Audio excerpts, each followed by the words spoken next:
Maintenant que l'on a déterminé les équations paramétriques du mouvement x de t et y de t pour la chute libre avec vitesse initiale, on va pouvoir déterminer l'équation de la trajectoire, c'est-à-dire y en fonction de x, en éliminant le paramètre t des équations.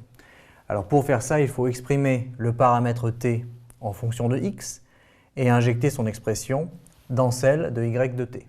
Alors ça se fait donc en deux étapes. La première étape, c'est de dire que t est égal à x sur v0 cosinus θ, en retournant cette équation ici. Et du coup, y qui dépend maintenant de x, puisque t dépend de x, eh bien ça va être égal à moins 1,5 de g t2, mais attention, t2 c'est x sur v0 cosinus θ au carré, plus v0 sinus θ fois t, mais t c'est x sur v0 cosinus θ, et plus h.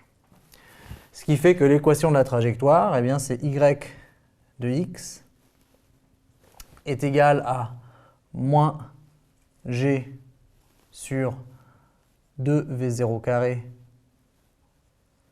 cos carré θ, ici x2, plus ici les v0 se simplifient et sinus sur cosinus, ça s'appelle tangente de θ fois x plus h. Et ça, c'est ce qu'on appelle l'équation de la trajectoire.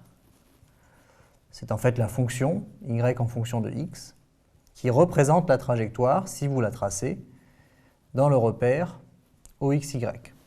Donc c'est l'équation de la trajectoire, et on voit bien qu'elle est parabolique, la trajectoire, puisqu'on a une équation du second degré en x.